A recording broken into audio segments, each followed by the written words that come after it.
தந்தை, மகன், தூய ஆவியாரின் பெயராலே ஆமென். இயேசு கிறிஸ்துவின் அன்புமிக்க சகோதர சகோதரிகளை உங்கள் அனைவருக்கும் கிறிஸ்து இயேசுவின் அன்பு வணக்கத்தை தெரிவித்துக் கொள்கின்றேன். இந்த நற்செய்தி பாகமானது லூக்கா நற்செய்தி 21 அதிகாரம் 5 முதல் 19 வரையில் திருவாக்கியங்கள்.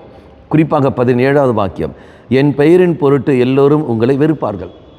நிச்சயமாக இயேசுவின் மேல் நம்பிக்கை வைத்து வாழ்கிற ஒவ்வொரு மகனும் மகளையும் சமுதாயம் ஏற்றுக்கொள்ளாது, மாறாக வெறுத்து கொண்டு தான் இருப்பார்கள். குடும்பத்தில் நீ இயேசு மேல் நம்பிக்கை வைத்து நீ வாழ்கிற பொழுது, அதுக்கேற்ற ஒரு செயல்பாடு நீ செய்கிற பொழுது மற்றவர்கள் உன்னை புச்சமாக பார்ப்பார்கள். காரணம் என்ன? இயேசு மேல் நம்பிக்கை வைக்கிறவன் அவனால் மன்னிக்க முடியும், ஏற்றுக்கொள்ள முடியும், அனுசரித்து போக முடியும், விட்டு கொடுத்து போக முடியும். அவனுடைய உலகத்துடைய பார்வையில் அவன் ஒரு ஏமாந்தவனாக இருப்பான், ஏப்லாங்கியாக இருப்பான். இதை நம்ம பார்க்கிட்டோம். அப்போ சமுதாயம் ஒரு நாள் ஏற்றுக்கொள்ளாது.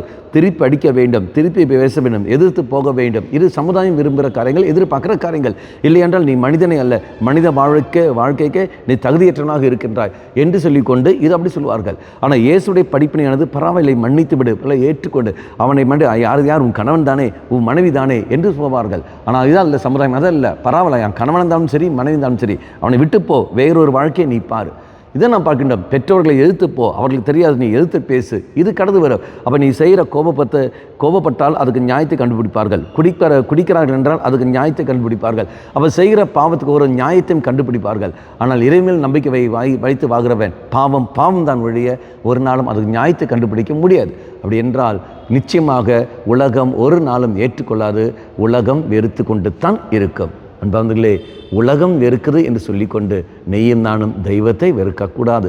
மாறாக அந்த இறைவனுக்கு நம்முடைய வாழ்க்கையில் ஒன்றாம் கொடுப்போம். தெய்வமே, எனக்கு நீத்தான் ஆண்டவர், எல்லாமே உண்மையில் நான் நம்பிக்கை வைத்து வாழக்கூடிய சக்தி இருந்திடம். யார் எப்படி போனாலும் என்ன செய்தாலும் நான் உண்மையில் நம்பிக்கை வைக்க வேண்டும், இன்னும் ஆழமாக உன்னை அறிந்து கொள்ள வேண்டும், இன்னும் ஆழமாக உன்னை அனுபவிக்க வேண்டும். அதற்கான சக்தியின் கிருபையின் தாரும் ஆண்டவர் நம்ம மன்றாடிய போகிறோம்.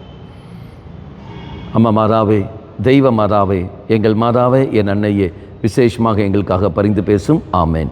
தந்தை, மகன், தூய ஆவியாரின் பெயராலே ஆமேன்.